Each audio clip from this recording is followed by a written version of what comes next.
Triệu Lệ Dĩnh lần đầu chia sẻ về Phùng Thiệu Phong sau ly hôn, tình yêu từ phim trường và câu hỏi về Scandal Show gần 4 năm im lặng.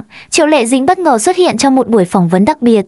Không phải để quảng bá phim, không phải để nói về dự án mới, mà lần này, cô dành phần lớn thời gian để chia sẻ về một quãng đời riêng tư đến hôn nhân với Phùng Thiệu Phong. Đây là lần đầu tiên nữ diễn viên thẳng thắn nhắc đến chồng cũ trước công chúng kể từ ngày tuyên bố ly hôn. Chính vì vậy, buổi phỏng vấn nhanh chóng trở thành tâm điểm chú ý. Trên Weibo, cụm từ Triệu Lệ Dĩnh lần đầu nói về Phùng Thiệu Phong leo thẳng lên tab tìm kiếm chỉ trong 30 phút. Dưới ánh đèn, giọng nói nhẹ nhàng nhưng ánh mắt đôi khi thoáng buồn. Triệu Lệ Dĩnh bắt đầu câu chuyện bằng một hồi ức. Chúng tôi yêu nhau ngay từ khi còn đứng chung trên phim trường. Khán giả vốn không lạ với những lần cả hai hợp tác trên màn ảnh, từ Minh Lan chuyện cho đến những sự kiện chung. Sự ăn ý giữa họ từng khiến dư luận bàn tán, nhưng ít ai ngờ, tình cảm thực sự đã nảy nở từ những ngày quay phim. Triệu Lệ Dĩnh chia sẻ, khi làm việc cùng nhau, chúng tôi không chỉ là bạn diễn. Anh ấy quan tâm đến từng chi tiết, luôn giúp tôi bớt áp lực. Dần dần, tôi cảm nhận được sự ấm áp đó, nụ cười thoáng hiện, rồi lại nhạt dần. Cô thừa nhận, tình yêu ấy đến tự nhiên, không toan tính. Có lẽ đó là lý do chúng tôi nhanh chóng đi đến hôn nhân. Đối với người hâm mộ, đây là lần đầu tiên họ nghe Triệu Lệ Dĩnh xác nhận trực tiếp rằng tình yêu bắt nguồn từ hậu trường, chứ không chỉ là tin đồn. Sau khi công khai, cặp đôi trở thành tâm điểm của làng giải trí Hoa ngữ. Họ được gọi là cặp đôi vàng, từng cùng nhau xuất hiện trong nhiều sự kiện, từng khiến khán giả ngưỡng mộ với khoảnh khắc gia đình nhỏ hạnh phúc. Nhưng chỉ vài năm sau, thông báo ly hôn bất ngờ được đưa ra. Lý do không được giải thích rõ ràng, chỉ có một dòng ngắn gọn, chúng tôi đã không còn chung lối đi. Chính sự mơ hồ này đã để lại khoảng trống cho dư luận suy đoán. Và từ đó, hàng loạt tin đồn nổ ra, trong đó có một giả thuyết lớn nhất. Scandal đến liệu có phải một biến cố trong hậu trường showbiz đã khiến họ rạn nứt? Trong buổi trò chuyện, Triệu Lệ Dĩnh không né tránh câu hỏi này. Nữ diễn viên thẳng thắn, scandal trong giới giải trí là điều khó tránh khỏi. Nhưng không phải scandal nào cũng là nguyên nhân của đổ vỡ. Thực tế, hôn nhân là một hành trình dài. Chúng tôi có những khác biệt về cách sống, về quan điểm gia đình. Đôi khi những khác biệt ấy không thể dung hòa, chúng tôi buộc phải lựa chọn một con đường khác. Câu trả lời tuy không chỉ đích danh bất kỳ sự việc nào, nhưng đủ để công chúng hiểu rằng scandal chỉ là bề nổi. Gốc rễ thật sự nằm ở sự khác biệt trong chính cuộc sống chung. Một trong những khoảnh khắc gây xúc động nhất là khi cô nói, nếu quay lại, tôi vẫn sẽ lựa chọn như thế, bởi đó là quãng thời gian tôi từng hạnh phúc. Và tôi có được điều quý giá nhất đến con trai của chúng tôi. Giọng cô trầm xuống, tôi chưa từng hối hận. Dù đã chia xa, anh ấy vẫn là cha của con trai tôi. Và chúng tôi sẽ mãi là một phần trong cuộc đời nhau. Những lời chia sẻ ấy khiến nhiều khán giả bật khóc. Một nữ MC trong trường quay đã nghẹn ngào. Chị nói ra điều mà rất nhiều phụ nữ không dám thừa nhận, dù không xuất hiện tại buổi phỏng vấn. Nhưng ngay trong đêm, phóng viên đã liên hệ với phía Phùng Thiệu Phong. Anh không đưa ra bình luận trực tiếp, chỉ nhắn ngắn gọn qua quản lý, tôi luôn tôn trọng cô ấy. Và đúng, chúng tôi vẫn là cha mẹ của con trai mình. Câu trả lời đơn giản nhưng cũng đủ làm dấy lên một làn sóng suy đoán, phải chăng anh vẫn giữ trong lòng sự tiếc nuối. Trên mạng xã hội, hàng triệu bình luận tràn ngập, thật sự xúc động khi nghe chị ấy nói. Tình yêu không hẳn phải trọn vẹn, nhưng sự tôn trọng mới là điều quý giá. Nếu họ có thể bỏ qua khác biệt, biết đâu sẽ còn cơ hội quay lại. Con trai chính là sợi dây gắn kết. Tôi mong một ngày họ tái hợp, cảm xúc tiếc nuối lan rộng.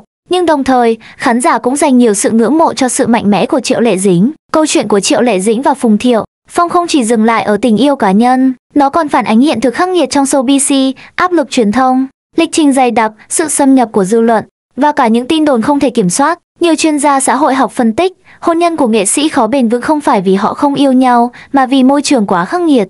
Khi niềm tin bị thử thách mỗi ngày, chỉ cần một vết nứt nhỏ cũng dễ trở thành khoảng cách không thể lấp đầy. Kết thúc buổi phỏng vấn, Triệu Lệ Dĩnh mỉm cười, điều quan trọng nhất bây giờ là con trai của tôi được hạnh phúc. Tôi sẽ nỗ lực để làm một người mẹ tốt, một người phụ nữ độc lập, còn tương lai, để nó tự trả lời. Lời nói ấy không khẳng định, cũng không phủ nhận. Chính sự lửng lơ này lại càng khiến công chúng nuôi một hy vọng mong manh rằng một ngày nào đó, hai người có thể gác lại quá khứ để cùng nhau bước tiếp. Câu chuyện tình yêu từ phim trường đến hôn nhân rồi ly hôn của Triệu Lệ Dĩnh và Phùng Thiệu Phong giống như một cuốn tiểu thuyết nhiều chương. Có chương hạnh phúc, có chương đau buồn, có cả những chương còn dang dở. Và trong chương mới nhất, đến khi Triệu Lệ Dĩnh lần đầu cất tiếng sau nhiều năm im lặng, đến khán giả không chỉ được lắng nghe sự thật, mà còn cảm nhận được bản lĩnh của một người phụ nữ đã trải qua giông bão nhưng vẫn giữ được sự chân thành. Bởi đôi khi, tình yêu không nhất thiết phải có một kết thúc trọn vẹn, mà chỉ cần có đủ ký ức đẹp để ta mỉm cười khi nhìn lại. Sau khi buổi phỏng vấn kết thúc, Triệu Lệ Dĩnh bước ra khỏi trường quay trong ánh đèn mờ dần của buổi tối. Bầu không khí tháng thu se lạnh, gió nhẹ lướt qua, khiến cô khẽ siết chặt chiếc áo khoác.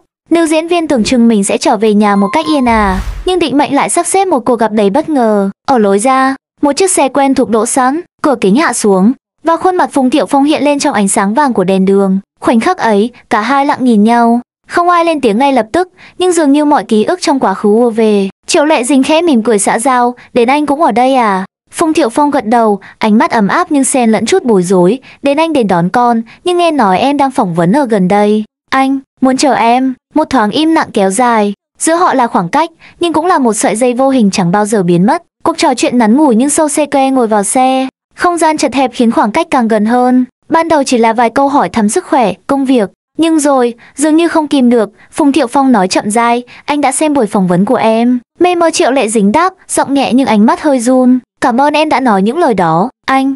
Thật sự trân trọng. Triệu Lệ Dính khẽ nghiêng đầu nhìn ra ngoài cửa sổ, tránh ánh mắt anh.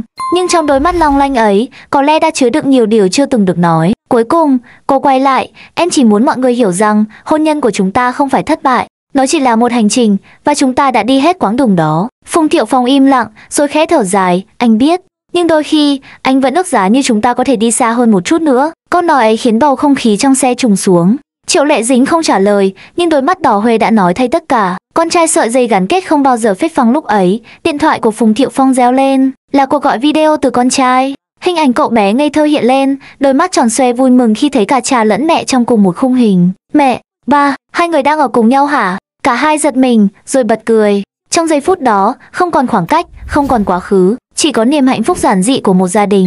Cậu bé hồn nhiên nói, con ước gì ngày nào cũng được nhìn thấy ba mẹ như thế này. Con sẽ ngoan, sẽ hát cho ba mẹ nghe, miễn là ba mẹ đừng rời xa nhau. Giọng trẻ thơ ấy khiến cả hai không cầm được nước mắt. Triệu Lệ Dính vội lau khóe mắt, đáp, con trai ngoan, mẹ và ba sẽ luôn bên con. Phùng Thiệu Phong siết chặt vô lăng, ánh mắt rưng rưng, ba hứa. Dư luận lại một lần nữa bùng nổ chỉ ít ngày sau. Vài hình ảnh paparazzi chụp được cảnh Triệu Lệ Dính bước ra từ xe của Phùng Thiệu Phong lan truyền trên mạng. Tin tức cặp đôi vàng tái hợp nhanh chóng chiếm trọn tab tìm kiếm mua bầu. Cư dân mạng chia làm hai luồng ý kiến, nhóm ủng hộ, thật tuyệt vời nếu họ có thể trở về bên nhau. Vì con trai, vì tình yêu chưa bao giờ dứt. Nhóm hoài nghi, có lẽ chỉ là một cuộc gặp tình cờ. Đừng vội mơ mộng quá nhiều. Nhưng dù tích cực hay tiêu cực, điều rõ ràng là cả hai cái tên Triệu Lệ Dính đến Phùng Thiệu Phong một lần nữa trở thành tâm điểm của làng giải trí. Câu chuyện chưa có hồi kết, liệu họ có thực sự tái hợp hay chỉ dừng lại ở một khoảnh khắc đẹp trong dòng chảy ký ức?